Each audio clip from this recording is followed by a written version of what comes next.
ultimately, the goal is for us to not just take people off of our streets, but to put them in a position where they feel that they have self-esteem, that they're participating as residents and citizens, and to put them in a better place in life. That's the mayor of Woonsocket, Lisa Baldelli-Hunt, talking about the Dignity Bus to house the homeless. The mayor is in with us this morning. Good morning, Mayor. Good morning. Welcome. Thanks for coming all the way down. Thank you for the invitation. You didn't take the bus, but that's something, that bus. It's going to house the homeless. Do you think it's going to work, or is it a gimmick, Mayor?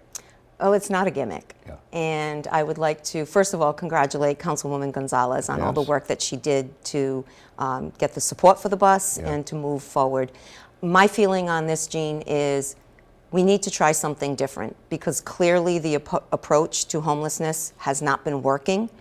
And if we try this and it fails, at least we tried, and we know it is not the answer. But I think giving the opportunity to this approach is worthy. Right. You parked it at a church. The church is going to partner with you. I know the whole story. The governor was going to buy it. That all fell apart. Correct. Councilwoman Gonzalez liked it. She got it. Your city paid for it, and now it's there. You know, even if it doesn't work out for the homeless, and they're going to tell us if they like it or not, I guess you could always use this as an emergency shelter. You have a fire. People could go in there, It's so true. so it might be money well spent. Now, before we get into other municipal issues, I want to talk about CVS. CVS is having 5,000 layoffs nationwide. Yes. That's your biggest employer. They're right in your headquarters. Have you met with Karen, who runs it now, the new CEO, came in from Connecticut? Have you met with her? No, I have not. I'm very surprised to hear that. The mayor of Woonsocket hasn't met with Karen, the new CEO at CVS? Why not? Well, I did call. We do have a liaison that every municipality, I would imagine, has a liaison to CVS, but in particular, we do, because they're headquartered in Woonsocket. Yes. I did speak with him. I did tell him that I thought it was imperative that we met. They are headquartered in our city. Right. And this is prior to the layoffs. I would imagine she's been extremely busy with working through these layoffs, so I will give that courtesy. But my estimation, Woonsocket was founded, CVS was founded in Woonsocket, and that's their home base. And I think it's important to have a good working relationship with the mayor of the municipality where you're headquartered. I would think she would have called you up the first day she arrived and said, hi, you know, I'm running CVS. I'd like to meet you. You're our hometown mayor. Nothing like that? No. You're disappointed. Is it disappointing? I guess it's a little disappointing, but when you don't know the full story, I'll give her the benefit of the doubt. Sure. And we're so accustomed in Woonsocket to the actual founders and the approaches that they had when the company was much smaller, that I think the people who live in Woonsocket are accustomed to that, but as the CEOs change, there's a little bit more of a disconnect. So I'm hopeful that once she feels completely settled in, that she'll recognize the importance and we'll meet and she can see what's happening here. Karen Lynch, I believe? Yes. Karen Lynch. You know, Larry Merlo, the last CEO, he lived in Rhode Island. You spoke to Larry. Yes. Tom Ryan. Yeah, Tom Ryan. Yes. Yeah, a little different now with Connecticut people. It is a little different. I'm a little disappointed for you. I know you have to be a diplomat, but you would think that she would have said hello to the mayor of Woonsocket, where she's headquartered. There was talk about you running for Congress. Me. Yes, you early on. Oh, maybe the mayor of Woonsocket's going to take a stab at it. Why not? Well, this is not the first time that my name has been thrown into some type of political arena. Okay. As we know, the same thing happened when Governor Raimondo went to Washington and Governor McKee needed to choose a lieutenant governor. It's something that was brought forward to me, and same thing in this situation. Do I think I could do a good job? I do. I think that I'm an old school Democrat, Jean. I believe in helping hands. I don't believe in handouts. I believe that you need to make people responsible, and you need to help them to get to that point if they've had a rough start in life or even during life. So I think I would bring some type of a balance, but the reality is that the city of Woonsocket right now today is where I want to be. We have some pretty major projects underway that we're excited about. I'll let you talk about those, but I just want to wrap this up. You said you're an old school Democrat. I am. That means you're a Kennedy Roosevelt Democrat. You're like a lot of other mayors around here. Absolutely. Some of them behave like Republicans, but they know they can't get elected as a Republican. You know what I'm saying? I know what you're saying, but I would just like to tell you what my feeling is on that. We don't behave like Republicans. And I know I'll get criticized for this, but I haven't gotten to the point where I feel I should give up the party that I've been a part of since I was able to vote. I feel the Democratic Party has been hijacked, and the Democratic mayors and town administrators are not Republicans. It's just that they're old school Democrats. Okay, I see what you're saying, that we're Kennedy-Roosevelt Democrats, or Roosevelt-Kennedy. Well, who's hijacked you? Sabina Matos? That's a far-left candidate. Even farther to the left is Aaron Regenberg. And Alexandria Ocasio-Cortez. We could go on and on. Are those the hijackers? Well, anyone who is far to the left Yeah. is not an old school Democrat. So there was talk about you running. Do you have anybody you'd like to endorse? Stephen Casey is a Democrat who, I spoke to him. He kind of sounds a little like you in how he thinks. Now, Yes. by the way, you have a familiar relationship with him. Yes. In-laws, just by disclosure. Are you leaning towards Stephen Casey? He's a state rep from your city.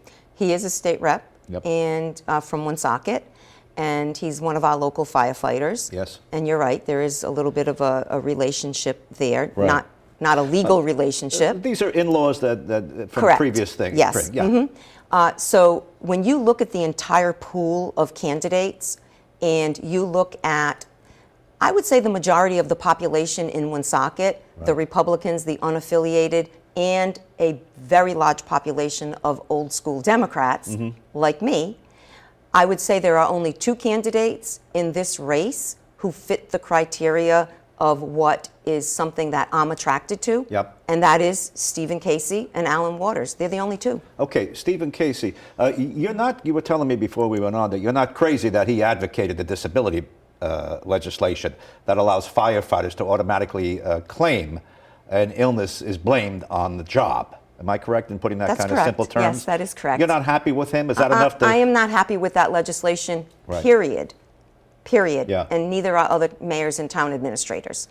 It has an effect on our municipality. But as we know, Gene, there's legislation that passes that mayors and town administrators do not support. We have to adapt to that. Yeah. But the reality is, the way I look at that piece of legislation is that legislation, to me, shouldn't have passed as a mayor. Yes. The mayors and town administrators are the foundation of our state. Right. Because when I look at that, I ask myself, what about the doctors and nurses who are also exposed to the very same things that fall under the terminology of that bill? What about them? Yeah.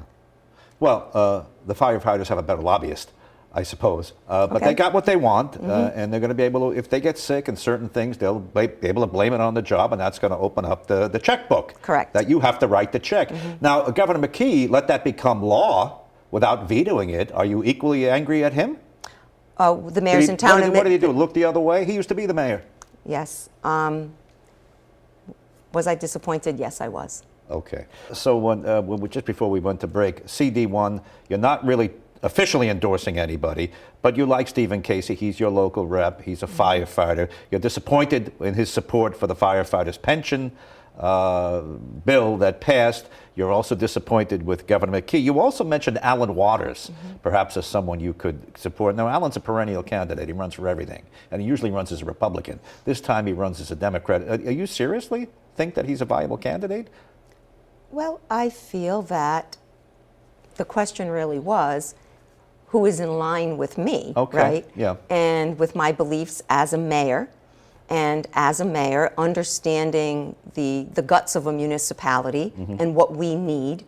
Those were the two individuals that I mentioned. All right, it's interesting you bring his name up. You have a whole history. Maybe people who aren't as in tune with Woonsocket, because we're broadcasting into the whole state there, but they say, well, this is the mayor they kicked out That's it. last year. Oh, I know her. Booted. Yeah, they gave her the boot.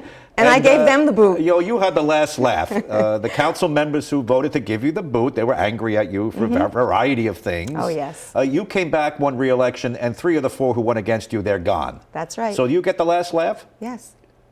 I wouldn't call it the last laugh. Yeah. I give credit to the residents of the city of Woonsocket who recognized the orchestrated, illegal attempt and success at removing me from office. See, they underestimated the residents of Woonsocket, and they assumed they could do this and just get reelected. And the residents showed that they pay attention, that they're smart, and they turned around and they removed the individuals who stole their vote. Stole their vote. You had 5 people working to remove me from office. 7,502 people put me in office.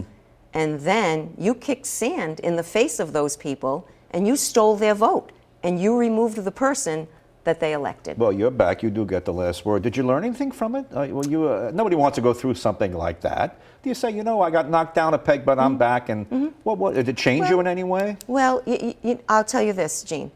What they did was orchestrated. To this day, I believe if we took the time and spent the money and we dug in, that we would find that they actually had communication with each other. And I believe that the person who put the charges forward, Denise Sierra, lied under oath.